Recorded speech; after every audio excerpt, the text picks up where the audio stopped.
Good evening. This is the news on NTA International at 7. Thank you for joining us. I'm Ruth Aguele. Let's bring you the headlines. President Buhari approves retention of current phase of national response to COVID-19 for another 4 weeks with modifications. Decontamination of federal government colleges begin as schools resume full exit examinations.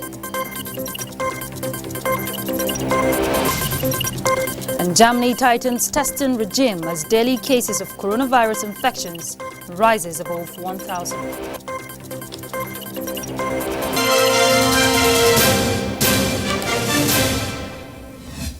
Let's begin with the PTF briefing. The Presidential Task Force on COVID-19 says President Buhari has approved the retention of the current phase of the national response to COVID-19 for another 4 weeks with modification of guidelines. Consequently, the current nationwide curfew from 10 p.m. to 4 a.m. still remains, with restrictions on mass gatherings, bars, cinemas, nightclubs remains closed, as well as daycare and primary schools, except for those taking exams in line with established guidelines. However, the ban on recreation parks have been lifted only for supervised physical exercise. The PTF also advised continuation of virtual meetings by government agencies, while the Aviation Ministry has been asked to commence modalities for reopening of international flights. Civil and public servants from level 12 and above are to resume full working hours from Mondays to Fridays. And 10, laying the foundation for homegrown research activities for a domestic cure. And 11, develop guidelines to support the safe reopening of other sectors of the economy. Our policy remains the same. For recreational parks/communal sports, restriction is removed on outdoor communal non-contact sports and the use of recreational parks for supervised physical exercise, not for social interactions, but supervised physical exercise. Let's now take you to the global scene on COVID-19. 8 COVID-19 patients die in Indian hospital fire as Germany tightens testing regime owing to daily rise of above 1,000 coronavirus cases. Joyce Ometu has details.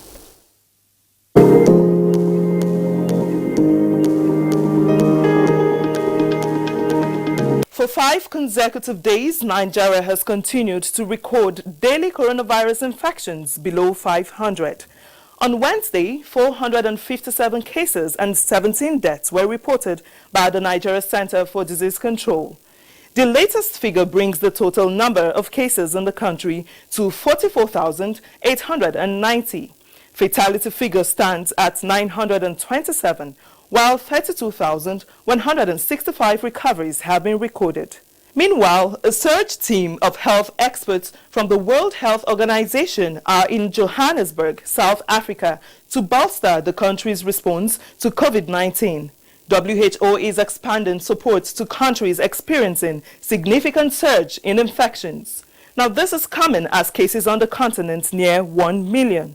678,787 patients recovered, while 21,700 persons have died.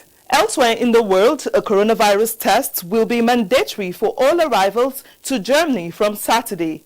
The country's health minister, Jens Spahn, made the announcement on Thursday after Germany reported 1,045 new coronavirus infections, the first daily jump above 1,000 cases in 3 months. In the meantime, at least 8 coronavirus patients have died in a fire that broke out Thursday in an intensive care unit at a hospital in India. Consequently, 35 other COVID-19 patients have been moved to other hospitals. An investigation has been launched to find out the cause of the fire. As at 6 p.m., record by Worldometer revealed that coronavirus cases have exceeded 19 million globally. Unfortunately, 713,408 persons have died, while 254,966 have recovered. And that's a global update on COVID-19. I am Joyce Umetu. Let's look at more issues arising. The Nigeria Governors Forum is adopting far-reaching measures to ensure schools comply with COVID-19 safety protocols for returning students preparing for exiting examinations. Now, this was part of resolutions at the 14th teleconference on COVID-19 to mitigate impacts of the coronavirus pandemic in the country. Abubakar Usman Akwanga has more. The Nigerian Governors Forum is putting finishing touches across schools in collaboration with the Federal Ministry of Education to ensure safety of exiting students and contain the spread of the coronavirus pandemic. The forum is concerned about the continued impasse between state governments and resident doctors and advised states to close ranks in resolving the pressing issues in the interest of the nation's health sector. The 36 state governors condemned the attack on Borno State Governor's convoy and promised to present its position to the presidency for further review of the security situation in the country. The NGF engaged the National Economic Council over the suspension of counterpart requirement to access the Universal Basic Education Fund and other national intervention budgets and statutory levies. The forum received update from Aliko Dangote on behalf of Coalition Against COVID-19 on the flag off and distribution of palliatives to Borno, Edo, Enugu, and Kano states and other parts of the country to reach more vulnerable population. The annual assessment performance for states' financial transparency, accountability, and sustainability to drive implementation components for 2019 was also deliberated upon. In Abuja, Abubakar Usman Akwanga, NTA News. Well, as schools resume ahead of the commencement of WAEC examinations, the federal government is activating environmental health practice volunteer desk for surveillance and enforcement of COVID-19 safety protocols in all 19,000 WAEC centers across the nation. Now, this is in addition to the decontamination of federal government colleges going on in the country. Onenge Fineface has more.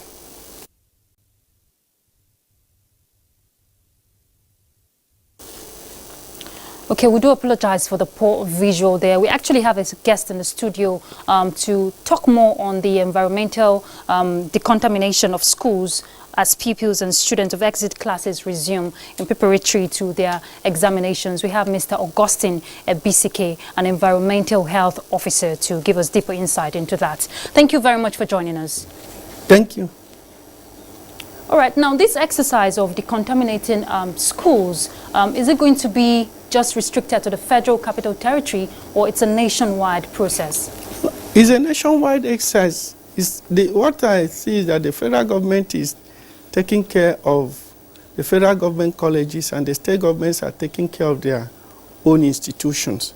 Even though the federal government, from what I gather, had also extended the hands of friendship to states, giving them support with equipment that they can use and chemicals to support them in the decontamination of their own facilities.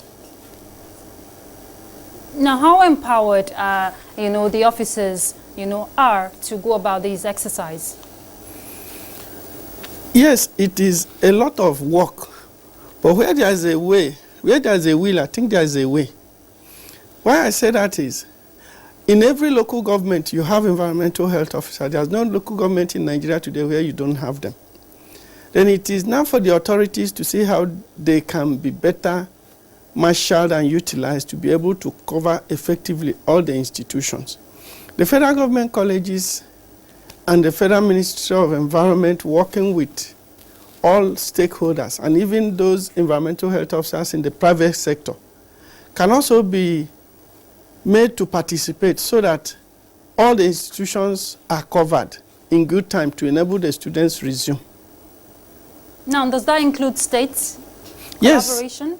Yes, states. Okay. Each state have their own environmental health officers, and I gather from information from my colleagues in government that they've been able to contact states and mobilize our members in states to be able to participate, supporting their state governments and ministries of education to be able to cover the schools in their states. So it's nationwide.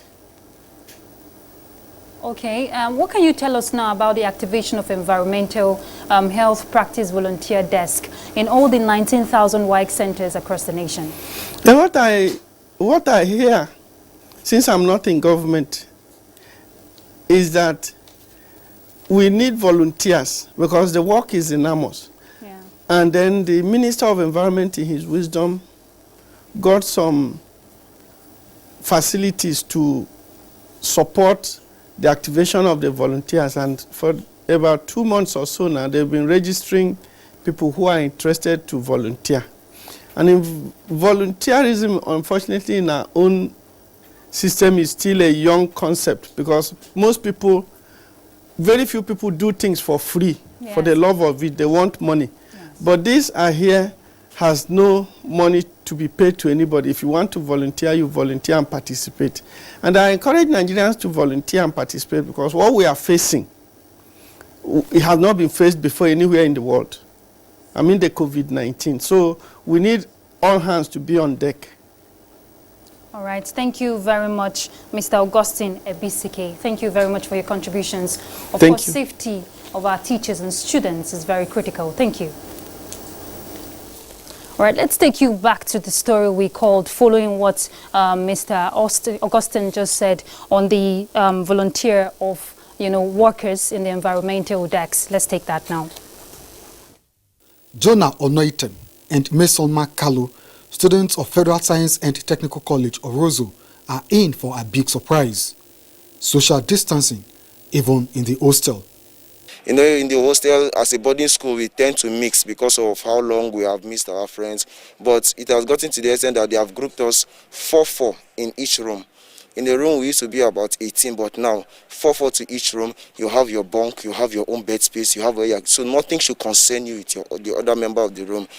We are always asked to wash our hands, carry our pocket hand sanitizer, carry your pocket hand sanitizer everywhere you go. In our hostels, before you enter the hostels, you'll see a bath of water and sanitizer and soap. Their newly acquired lifestyle of regular hand washing, use of face mask, and use of hand sanitizers are all measures being implemented by schools as they receive students preparatory to the WAEC examinations. We've mapped out strategies on how they will ensure compliance by both students and staff so that we can have a safe environment and ensure that there is going to be no spike in this school. On its part, the federal government continues to decontaminate schools.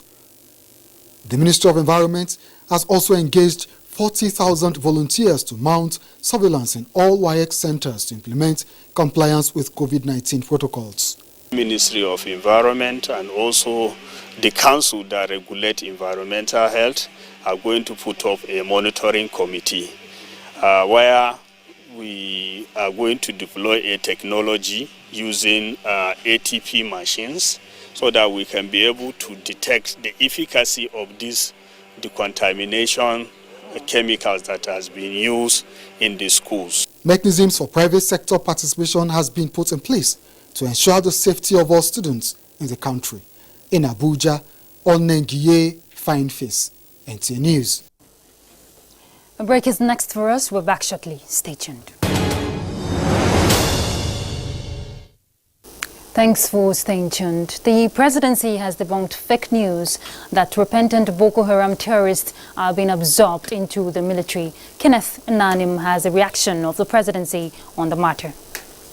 According to a statement from the presidency, there is also no plan for such absorption, and none of the 601 former Boko Haram members who voluntarily laid down their arms and graduated from the federal government's de-radicalization and rehabilitation program is going into the military, even as it is the fourth of such graduations. The presidency reassures the public that the de-radicalization, rehabilitation and reintegration of violent extremists, codenamed Operation Safe Corridor, follows an established example from countries with similar experiences, and it is supported academically and materially by the European and the United Nations. The presidency also says the lead agency for the implementation of the program in Gombe State is the International Organization for Migration, a leading intergovernment organization represented in Nigeria.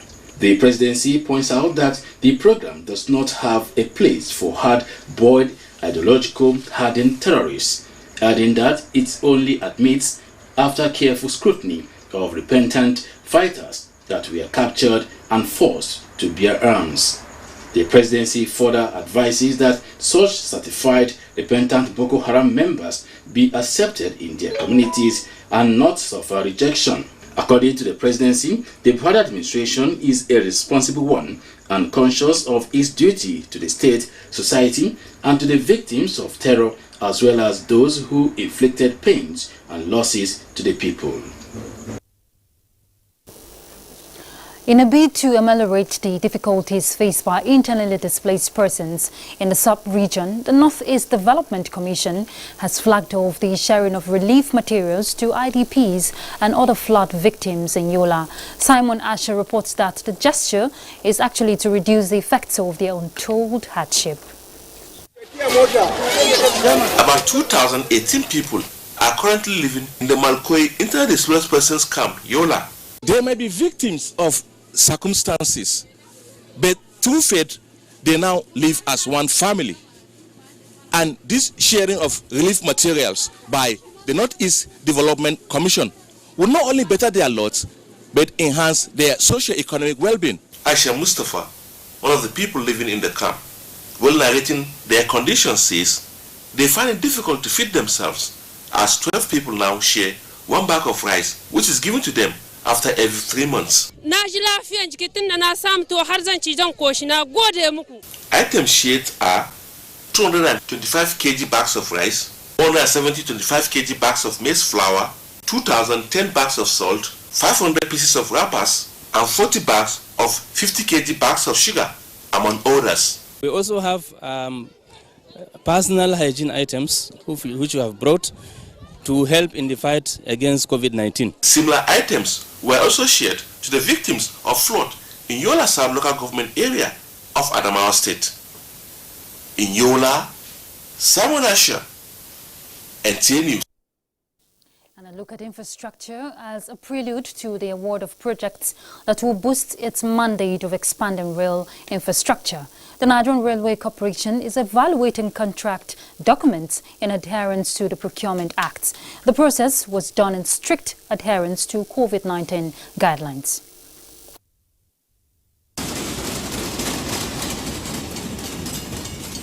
Despite the giant stride recorded at using the rail to open up communities for investment opportunities, the federal government is still committed to harnessing the vast potential the rail subsector has to offer. This mandate explains why this meeting is opening up pre-qualification documents as substantiated by bidders for the award of 2020 capital projects in the subsector. The projects under 3 categories covers infrastructure, works and consultancy. So we have things like maintenance of our locomotives, procurement of spare parts, insurance of some of our new locomotives, and all these things are critical to ensure that we continue to provide the quality service that we are providing to Nigerians. The exercise is not just a check for the eligibility criteria, but seeks authentication with relevant agencies in compliance with due process. For instance, the IRR will authenticate through Bureau of Public Procurement and so on and so forth. So, and there are about just over 700 documents we've received today. Normally when we do this, the whole bidders come. But because of the COVID-19, as I said before, Bureau of Public Procurement advised us not to get the bidders in. But we've put some measures in place to make sure that it's transparent and to make sure that the bidders get a feel for what we are doing at some point. The fulfillment of this open exercise will translate to more projects, which will improve the quality of lives of Nigerians. In Lagos, Michael Olale, NTA News. More on transportation. As the partial closure of the Third Mainland Bridge continues, water transportation is witnessing an upsurge in operations as more passengers make use of this mode of transportation to navigate the ever-busy Lagos roads. Dotun Ogunyemi has that report. Don't mistake this for a marketplace.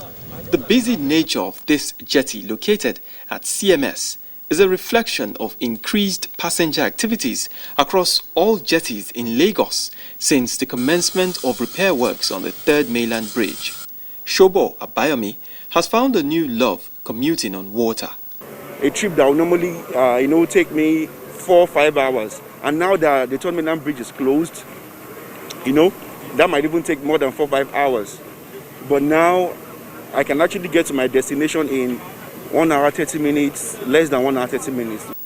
Abayomi is one of many passengers who would like to see better development in this sector. However, operators like Ayomikun are counting their gains, but the boom comes with its own challenges. What we discovered along the line was that some operators are not actually captured in our nets as a member of our association. That is a major challenge we are having on our waterways. So we discovered that most of them are the people that actually fall victim of these mishaps sometimes because of they are not being regulated properly, not being informed properly. Between passenger and operator, what is the regulatory agency saddled with the task of ensuring safety for all doing anew? Most recalcitrant boat operators are being sanctioned. If you find out that your boat is or not up to standard, you'll be prescribed from operating the waterways until you come back for re-inspection. With a recent incident of boat mishap last week at Kirikiri, which sadly claimed 10 lives, there has been renewed clamor for effective monitoring and enforcement of the inland waterways. In Lagos, Dotun Ogunyemi, NTA News. To news on the global scene, Lebanon is mourning the victims of the most powerful blast to hit the country as rescuers search for those missing since the explosion that flattened Beirut. Reports say dozens are still missing and up to 400,000 people were left without homes fit to live in after shockwaves smashed building facades, sucked furniture out into streets and shattered windows miles inland. Prime Minister Hassan Diab declared 3 days of mourning from Thursday for victims of the explosion as the government ordered port officials to be put under house arrest while investigations continue to unravel the cause of the blast. People in Beirut have, however, expressed anger at the government over what they say was negligence, corruption and mismanagement. Let's talk sports. UEFA Champions League returns on Friday.